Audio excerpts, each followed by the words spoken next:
Welcome, everybody, back to the Squatters Lounge podcast. That's right. It's Wednesday night, 8 p.m. Do you know where your kids are? Or do you even care? I don't know where mine are. Screw it. Whatever. Here we are, folks. Yeah, Cloaking Sasquatch on tonight's Squatters Lounge podcast. It's going to get goofy around this effort tonight. That's for sure. Welcome, everybody, back. That's right. I am your host of this mess. The one, the only, Reverend Jeff. That's right. That's me. Hello, everybody. Welcome. Happy birthday to my man, Rodney Dupree. He's always in the place to be. That's right. The man's birthday's today. So happy birthday to you, dude. Yeah, we're going to talk about the disappearing, magical, mystical, cloaking Sasquatch. Barahuta. They're full of bullshit. By the way, this show is not for children. If you're under the age of 13, please go tell mom or dad you're watching this. They're not going to care anyhow, but at least you told them. All right, folks. So got all that legal stuff out of the way. Let's get it done tonight. That's right. We are talking about the cloaking Bigfoot. What exactly is a cloaking Sasquatch? Well, we're going to find out tonight what people seem to think of the Bigfoot. So here, the Sasquatch Syndicate, SasquatchSyndicate.com on cloaking. Does Sasquatch have the ability to cloak? Why does Sasquatch seem to disappear so quickly when spotted by humans? If you didn't say cloaking, you may want to take a series of photos taken by a game camera that a Sasquatch expert claims shows a deer's head disappearing because one or more Sasquatches stepped in front of it. Far-fetched? A number of people would disagree. The photos were taken near Dadeville, Alabama, and posted on Facebook by Frankie Knox Wildman. That's right, where they were seen and analyzed by Sasquatch blogger Samantha Sam Ritchie of Planet Sasquatch. Who? Anyhow, I've been at this game 25 years. I have no clue who the hell that is. Samantha believes portions of the photographs where the deer's head is missing give indications that it was actually blocked by a Sasquatch or some other being while in cloaking mode. After further magnification and enhancement, Sam points out the two heads that could be Sasquatch or some other creatures. These are not the first claims of Sasquatch having the ability to cloak itself, or the first evidence of allegedly happening. This video was taken in January 2013, uses thermal imagery to show what appears to be a cloaked or opaque figure running that could be a Sasquatch. Wait a second. How do you see something invisible running? Oh, predator effect. Yeah. According to Scott Carpenter, author of the Sasquatch Field Journal, Sasquatch goes into cloaking or predator mode, named after the movie Predator, by using infrasound to convert water vapor in the air around it into microscopic prisms that reflect. Maybe a better term is deflect light away from their bodies. He claims this leaves a telltale distorted image that does not quite match the background, leading skeptics to suspect editing, and says he has taken video footage of a Sasquatch in its cloaked or predator mode. Well, folks, yeah, there you have it. That's what the cloaked Sasquatch basis really begins as such. Now, I'll tell you my exposure to Scott Carpenter, who is, part of the Sasquatch Genome Project led by Melba Ketchum, who claims to have an entire Bigfoot DNA genome laid out that not one single credible DNA scientist will back up at this point, a decade later. I had moved to Tennessee, not far from the Smoky Mountain National Park, which is where Scott Carpenter did a lot of hiking and a lot of his field research. And at the time, he was just another Facebook character. And I had reached out to him several times to see if he had wanted to collaborate on a couple of adventures, and never really got a response from the guy. And then what came out was the Plot Watcher picture. That was the next big exposure that Scott Carpenter had. Plot Watchers are where the game camera has a feature where it just takes a picture every 10 seconds. Every 10 seconds, every 10 seconds, every 10 seconds, every 10 seconds. It takes a picture. It takes a picture. It takes a picture. And once the card is full, you take the card out and you put it in the computer, and the software will just run through it, and the software will stop whenever the image has changed enough to be of interest.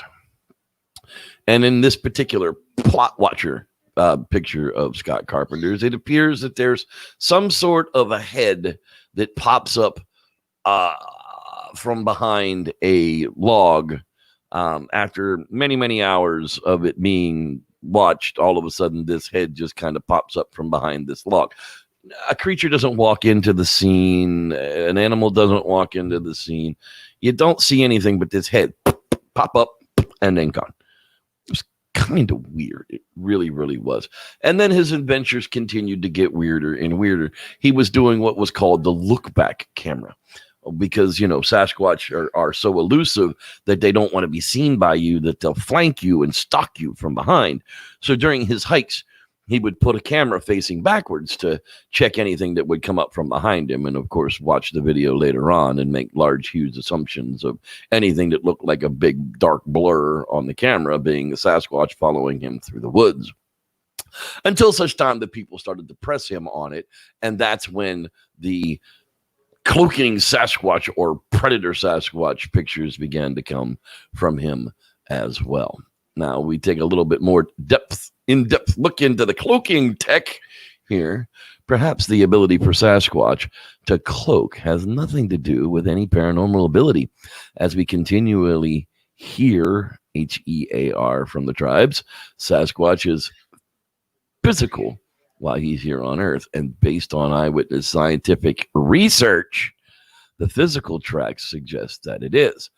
But here on Earth, what does that mean? Where else would it be? So how would it be possible for Sasquatch to hide for this many years without being caught or captured?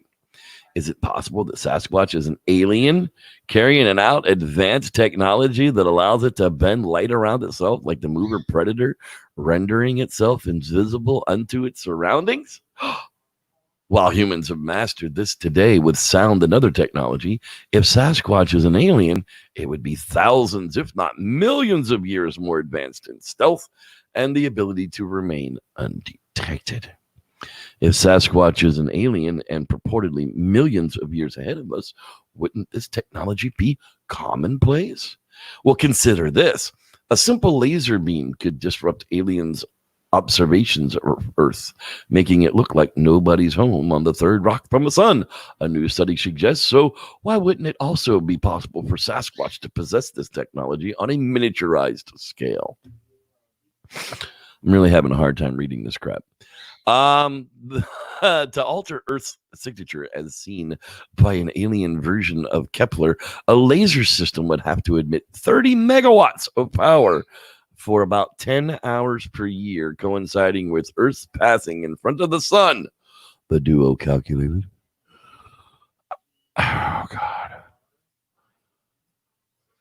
So if we know how to do this, couldn't Sasquatch, who could be far more advanced than us, have mastered this same technology and have a miniaturized this ability on onlookers? Also, since the technology may also require energy, isn't it interesting many stories of Sasquatch encounters happen around power lines? And Sasquatch also seems to have some type of electrical interference capabilities around trail cams. Where do these people find this? I mean, they literally spend hundreds of hours of deep thought into this type of garbage. Crypto sightings, British cryptids, Bigfoot cloaking, and the woo factor. That's right. It's a very interesting trailer from the upcoming documentary about cryptids in the UK, including the elusive Bigfoot. Filmmaker Chris Turner takes an in-depth look at the existence of multiple creatures of cryptozoology by researching cryptid sightings and potential evidence in elusive British cryptids. One of the more interesting areas of the focus of the project seems to be the UK Bigfoot, and this new trailer offers an interesting theory. When it comes to Sasquatch, one or more of the debated topics and theories is cloaking and the creature's ability to use it. Andy McGrath, author of the upcoming book Beasts of Britain, puts forth his theory on Bigfoot cloaking, referred to by some as being part of the woo. I mean, yeah. That's a good point to go ahead and take a break because I need a moment to recuperate. That's right. So let's go ahead and listen to our Quasi Dean. That's right. Shoulder flares. Check it out. And now, Quasi Theories from a Quasi Scientist with your host, Dean Cooper. Solar flares are electrifying. Solar flares make for pretty northern lights and southern lights. The bigger the flare, the bigger the lights. The flare has to be aimed and timed just right, though, to hit the Earth. A British amateur astronomer, Richard Carrington, was the first one to observe a solar flare back on September 1st, 1859. Actually, another British astronomer, one Richard Hodgson, saw it at the same time, but somehow Carrington got first dibs on it. The Carrington event was named after him. What was the Carrington event, you might well ask? Well, that flare came at us with a major rider attached to it, a huge coronal mass ejection that hit us 17.6 hours later. Coronal mass ejections are mainly composed of electrons and protons. Since those electrons and protons have, respectively, negative and positive charges, they wreak havoc on our magnetic field, making it surge stronger and weaker, back and forth across the planet. The Earth's magnetic field twerks, as it were, the twerking continuing for as long as it takes for the mass of particles to go by. Now, we all remember our basic high school physics, don't we? What happens when you wiggle a magnetic field around an electrical conductor? Well, don't we? Do I hear crickets chirping?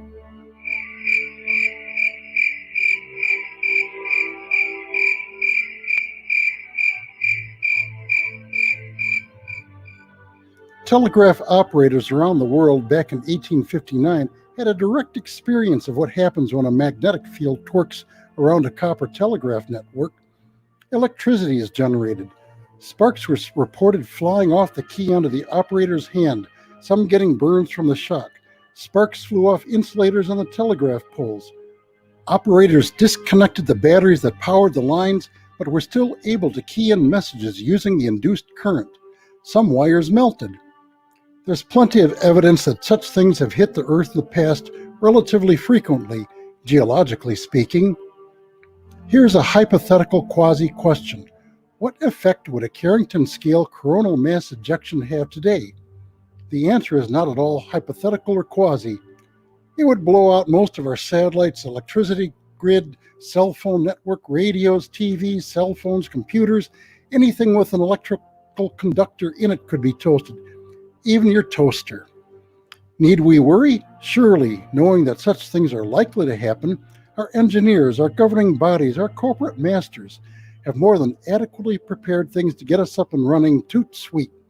You know, an adequate supply of backup electricity transformers and such emergency plans and similar reasonable precautions, like putting our electrical grid underground and shielded. Perhaps, in a happier alternate reality, our leaders have done so, but not in this timeline. When the next big coronal mass ejection hits us, it will be, as my college buddy Weird Ward would say, toot toot kablooey. You may read the text of this on my blog at bydean.com. That's BHAIDIN.com. Toot, toot, kablooey. That's right.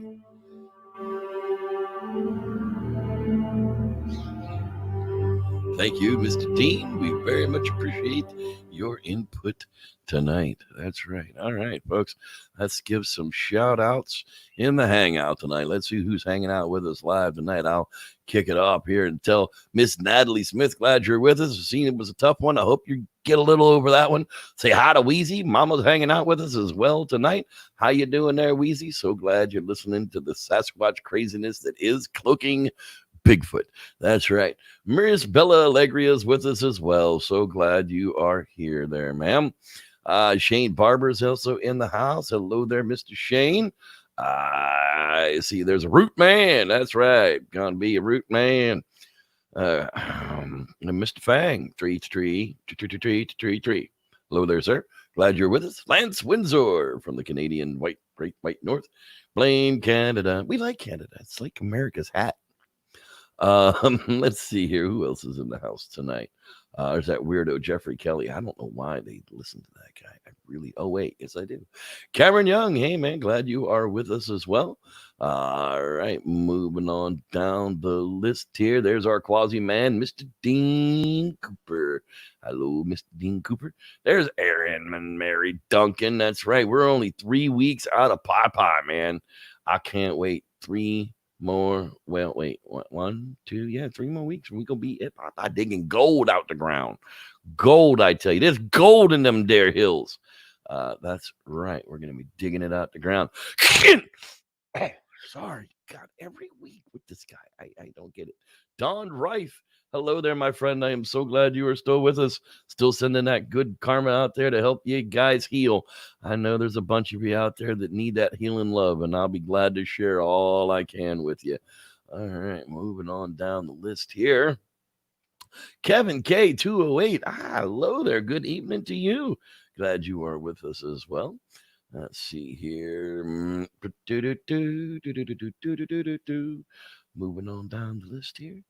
We're getting down to the bottom. If you haven't said hi to me, I don't know you're here. Hello, Reverend McCune. Glad you are with us as well. Frank G is in the house. What up, Frank G? Spike Jeff. Hello, Spike Jeff. That's a heck of a name, man. We love that name. Gone Trappin is in the house with us as well. Hello, Gone Trappin.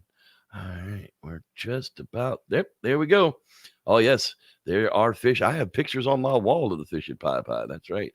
We just got to hope that the river's not blown out, but we will definitely be there at the right time of the year. August should be nice, happy, slow days of the water to be just fantastic. All right. So with that, we are back at it, my friends. That's right. The Cloaking Bigfoot. Let's see here. All right. We're moving on down the list here. Bremerton. That's right. This one comes from the KitsapDailyNews.com. Bigfoot's real. They've seen it. But why aren't there any clear photos of Bigfoot? Because Bigfoot has cloaking capability. It can be visible or invisible if and when it wants. Okay, but why hasn't anyone found bones or fossils? Because Bigfoot is interdimensional. It lives in other dimensions, but sometimes comes to ours. Yeah, is that really how it works? That's ridiculous. How would Bigfoot cross dimensions? Easy. Portals. That's next week on the Squatchers Lounge podcast. That's right. We're going to take on Zorth and Portal Gate. Portals guarded by furry creatures with glowing eyes. Right. So why hasn't anyone taken a photo of a portal? Duh. Because portals only appear at night and disappear when exposed to light. This, according to researchers at the Bigfoot Habituation Research Conference at the Baymont Inns and Suites in Bremerton. The conference was attended by over 100 people and featured over a dozen speakers, including Bob Gimlin of the famous Patterson-Gimlin film. The 1967 film supposedly captures Bigfoot walking in Blood Creek. Gimlin, 84, kicked off the conference by recounting his tale of it. Now, if Bob Gimlin actually had a handler who cared about his elderly self not being involved with crap, he wouldn't let him go to conferences like this. But way to go, Sage. Let's get paid. Dumbass. The conference was led and organized by who? That's right. Next week's focus, Dr. Matthew Johnson, the 53-year-old psychologist. with a closed brain injury who's been Bigfooting since his encounter in 2000. So that's right. Can they cloak? Well, I don't really think so. Apparently, though, this particular person here believes that they've caught it. It's an interesting photo. Many believe a Bigfoot that has been a topic of debate in the late around the Bigfoot community from 2016. The possible Bigfoot picture was taken by, guess who? That's right, Scott Carpenter. Although the exact location of the photo is unknown, according to Carpenter, he captured the possible new Bigfoot photo on October 1st after going into after a long hike for a bathroom break. It seems the old saying that you never know what you might have a Bigfoot sighting or encountering definitely is accurate. The photo has seemingly captured the face of what does seem to be a Sasquatch. Does it? Does it really? Because Carpenter says he felt as though he was being watched. So while on his poop break, he decided to take out his iPhone and take some pictures of his surroundings. He later noticed there seemed to be something hiding in the vegetation in one of the pictures. Have a look at the possible Bigfoot photo for yourself and see if you think this is an actual cryptid. Where's the rest of it? Oh, that's right. It's cloaked. But how does it cloak? Oh, that's right. It comes through portals from other dimensions. Oh, that's right. The aspect of the face. Why is it changed? How many faces? I see like 3 faces here. Seriously, there's a face here. There's a face here. There's a face here. There's kind of a face here. There's another one hiding back here. I mean, for sakes, if all you're going to do is enhance friggin' foliage to pick out faces, I could do that for my plants in the backyard. Jackasses. Sorry, I tend to lose my patience with some of this crap. As far as this picture of the deer is concerned, I'm pretty well positive that that's been edited with Photoshop, using the fill factor on it. It's definitely not real. It's definitely just been edited out with Photoshop. I mean, because if not, then those Sasquatch are like 2 feet tall, and they're midget squatch. Because that deer is only, 3 foot tall to the back. So if there's one or more Bigfoot standing in front of this Sasquatch from the game cam, they're midget squatch, or I guess they like to be called little squatches. I don't know. I'm not really up on the terms for the height challenged Bigfoot right now. But for God's sakes, people, really?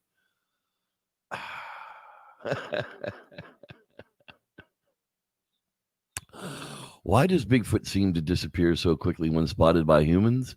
If you didn't say cloaking, that's right. It's just another repeat of the same crap. After further magnification of something, we get the kissing Sasquatch. That's right. That's right. Red eyes, big noses, and they're just, I love you, Betty Jean. I love you, Billy Ray.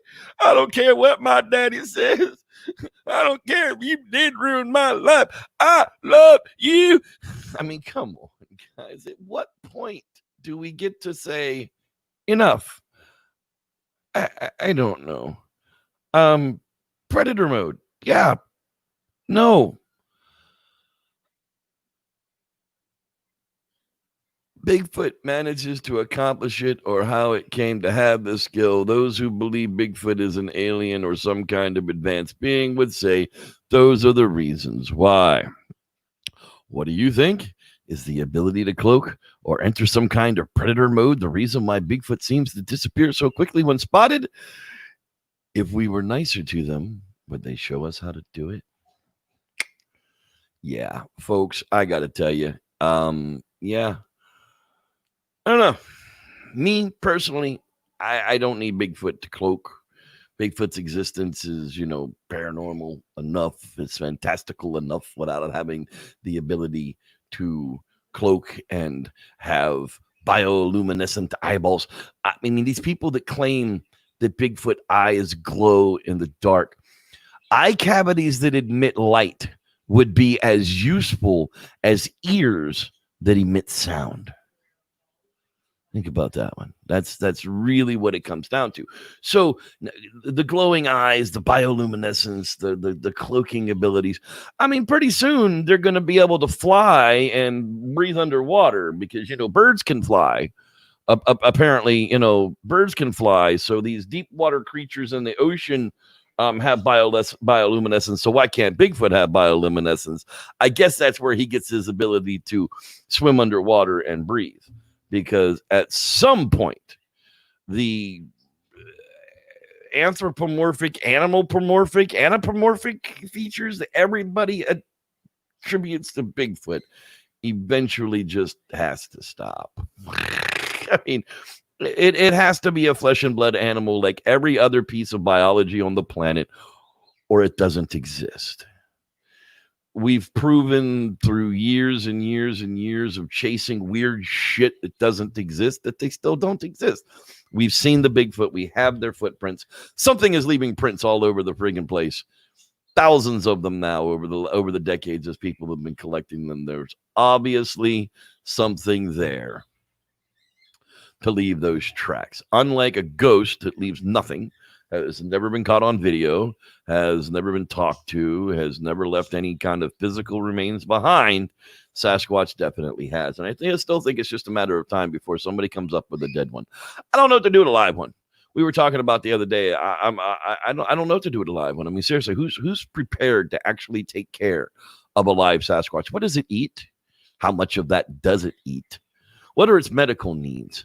If we need to keep it sedated, what kind of sedation do we use? Ketamine? I mean, that's what we use on horses, but I mean, I'm not really sure. And how strong is it? Is it capable of knocking concrete pillars out through chain link fences, or do we need to keep this thing in an electrified friggin' environment like we do with a bull or a pig? I just don't know that we want to capture one alive, because I just don't think anybody is really, really prepared to try and house, feed, and take care of a live Sasquatch. So, there's that problem with it. With that, I'm going to wrap it up with this edition of the Squatchers Lounge podcast. That's right. We do have a Bigfoot campfire story for you tonight. Show. We will end it on that one. It's actually one of my favorites.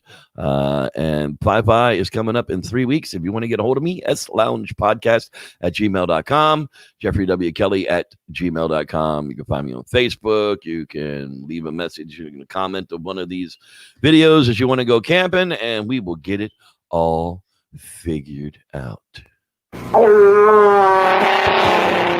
Fat girl fart. You be the judge. All right. And with that, enjoy the Green Hill Monster, Sasquatch. Bigfoot. Welcome to another season 2 episode of Bigfoot Campfire Stories. The story comes from a few decades back.